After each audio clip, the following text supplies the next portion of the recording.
Alright guys, welcome to your bullet premiere. We're gonna start right up front. We got our front tongue jack up and down. Inside this little tab, makes my fingers all black, I'm not gonna take it off, but inside there's a socket spot to manually override this in case it electrically goes out. Then you just got a light for hooking up at night. We got our tester tank on here right now. This little black tab right here, that's the one it's pointing at. So you're reading this tank. There's a glass reader back here that goes red when they're empty. So lefty loosey, righty tighty, and then flip it over to read that tank. Or you could honestly leave one open, one closed, and close the other one once the other one dies off. Back here we got a battery disconnect. So there's going to be an off, and then to the left is going to be on. And then anything over about 4 days not connected to power, I will take the negative off my battery, just because the carbon monoxide detector will always draw power from our battery, so it will kill it eventually.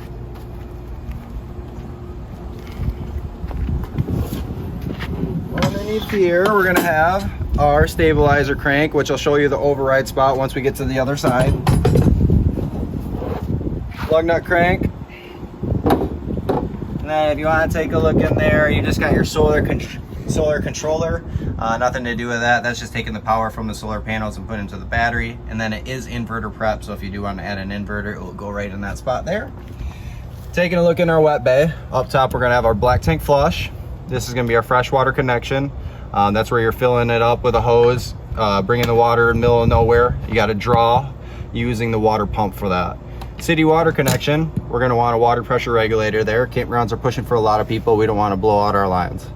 Then you have your Winterize valve. This is going to bypass the water heater, or this is going to turn this into a suction, so you can cut off the end of the hose. And then once you're bypassed, so once this is up, our water heater is bypassed, we can turn our Winterize on, and then we can actually turn our water pump on and suck the antifreeze right through here. Hot and cold, spray off dogs, fish, or feet.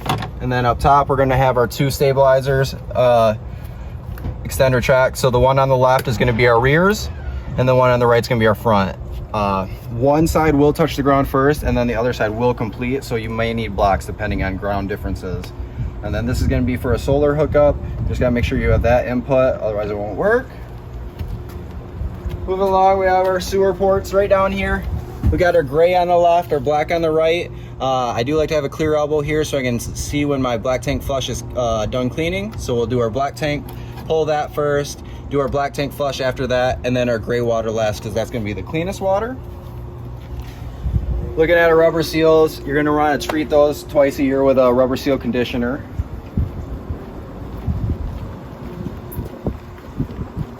And if you take a look down there, you also have another gray tank pull.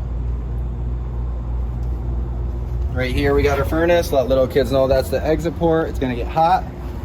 Your backup camera ready. The little black circle is just a fake. Behind there's going to be a cord so you can plug it into the camera, plug and play. You got to take the monitor, put the monitor into your cigarette lighter, make sure your running lights are on. If they're on auto, eventually the camera will turn off itself. Just got our little sink, dump the water out. Got to pull the tabs to open and close it.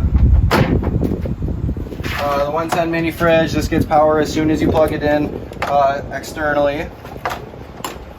And we got our water heater right down here. This is a 1 1/16 socket, so you're going to tighten that down. So if we want hot water, we tighten that down, make it snug. Don't do it too tight, it'll actually go through and blow this out. Hand tighten it. Once you got it snug, water's plugged in, go inside, turn on your hot water side. We're going to push out all the air that was in here. We need to fill it up with water before we turn the button on. So again, turn on your hot water line, have a good flow of water coming out of your spigot before we turn the button on. And then let's just say this is plugged in, we have it filled with water. We're back at home, we know we're not going to move this water for an extended period of time, and it's really hot outside. The water in here will get stagnant, so what you'll do is pull this pressure release valve, hear the pressure die off, so you can take this off without it shooting out really fast and possibly hurting yourself. And if the water heater was just on, let it cool down before you drain it, because that water is going to be pretty hot. Tires are filled with nitrogen. You can mix it with regular air, but it shouldn't deflate or expand with temperature change, so it should last a little bit longer. And then if you actually take a look below our outside kitchen, we're gonna have our outside low point drain, so hot and cold. And then if you look at our stabilizer, this is that other crank, not the lug crank, but the other one, that's the override. The front stabilizers have it as well. If you don't get the exterior protection to keep it nice on the outside, delam, decolorization, help the decals stay pretty, you're gonna wanna hit it twice a year with a carnauba wax. Treating the roof and the awnings, you can do a roof cleaner and conditioner, make sure it has a UV blocker in it though. I would do that before and after camping season, and then while you're up there, look around your ACs, look at the caulk, make sure it all looks good. Twice a year, you're gonna wanna go around the outside of your camper also, anywhere there's silicone or caulk, just make sure it looks good, because if it's not, it's letting water into our trailer. Water is gonna be our #1 enemy. Taking a look at our awning, we have extended right now. To pitch it for the rain, you're just gonna take this pinch point and create an elbow. So now the rain is falling this way. You can do it on that arm as well, just whichever way you want that rain to go. And they say you can run it in bent, but I do push it straight a little bit before I run it back in. You can take a look at the top right corner of the awning. We're gonna have a black circle tab. That little tab comes off, same thing as our front jack. There's a spot for a socket in there to manually override that. Now, moving on to our underneath compartment. Turn that off. You're gonna have a light switch in there. You have a light for underneath there, and then the light switch itself is gonna be for the front cap lights. Then, for the awning, once you see the tube and the flap come down, you're fully out. If you keep holding the button too long, it'll reel in the opposite way than what you want it to. Taking our step in, we're gonna have our thermostat. So mode is just gonna go through furnace, off, fan, or cool, and then whichever temperature you would like it at. Right below that, we're gonna have our carbon monoxide detector. That's what's always drawing power from our batteries. Taking a look at our radio. We're gonna have zones 1 and 2. 1 is inside, 2 is outside. AM, FM are gonna be wherever you are, but it does have Bluetooth so you can hook it up to your phone. The space heaters, these things kick butt.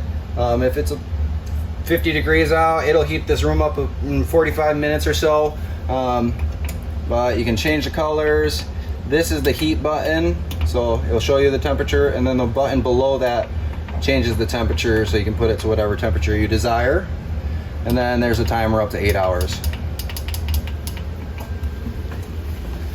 For our bed, we're gonna take our cushions off, or couch bed, I should say.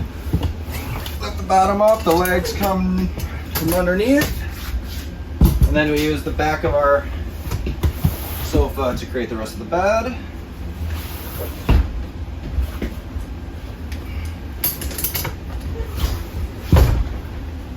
Moving on to our fridge, we're gonna have the controls right up top. And then we're gonna have no controls for the freezer, it's just a stationary setting.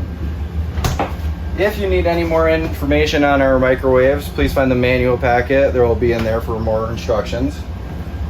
For our stovetop, open the gas line to the pilot light symbol.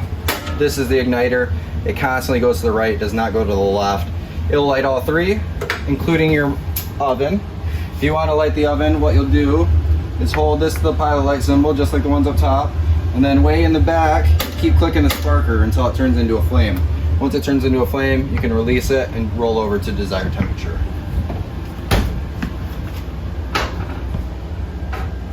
Keys, we're gonna have purple are gonna be for the front door, grays are gonna be for the baggage doors, and this is gonna be for that outside shower.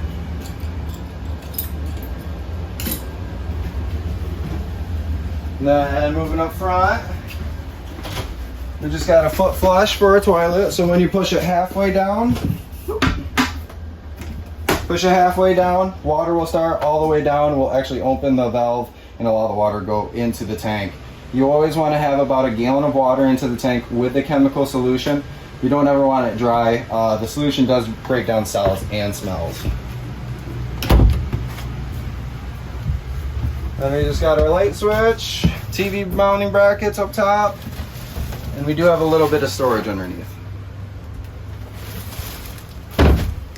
So taking a look at our panel to control everything, our slide out, you just hear that power die off once you're fully in or fully out. Extend retract for the awning. Again, if you hold the button extended for too long, it'll reel in the opposite way. Porch for outside, ceiling lights for in here, and they do have buttons on them so you can section off the rooms. And then we have our water pump, which is that fresh tank when we're in the middle of nowhere. And then we have gas and electric water heater. You can use both at the same time. The electric does need to be plugged in through the power source. If you're using just the electric alone, it takes a little bit longer to heat up and it's not as hot. Then our battery reader and our tank readers. So for our tanks, you got black 2, don't worry about that. That's just a generic panel. But black 1, wait till 2/3 full, don't wait till full. And if you are at a full hookup campground, don't leave those valves outside open. Let it get to 2/3 full and then clean it out. If you leave it open, the smell will arise into the camper. All right, to winterize our camper, what we're gonna do is put our tab up. So that's telling us that our water heater is bypassed. And then we're gonna put this into winterize mode, which will turn this into a suction so you can cut off the end of a hose and put it to your jug of antifreeze. But now, before we put antifreeze into the system and we are bypassed, the first thing that we're gonna do is go to all of our sources of water. Turn on the hot water line until we get most of that water pushed out. Cold water lines, push that water out. Go inside, toilet, shower, sink, all of them, hot, cold, until you push most of that water out. After you do that, go inside, turn the water pump on, same thing. Hot, cold lines until we push out most of the water. And then what we're gonna do is come over to our low point drains.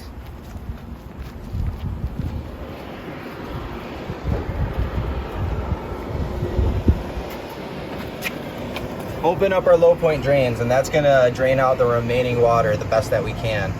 Once you got most of the water that you can out, close those valves back up. Then we're gonna come to our water heater.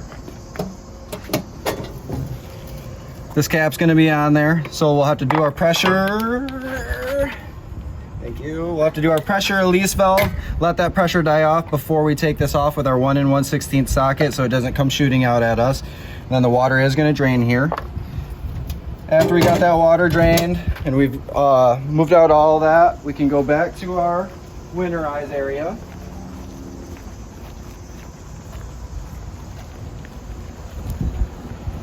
Put this into our jug of antifreeze, and now we can go to all of our sources of water, turn on our water pump.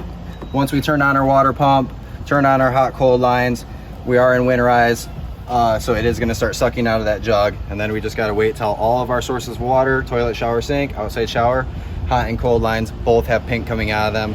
Once we have that pink coming out, we are winterized, and the last thing to do would be to empty your tanks in the back.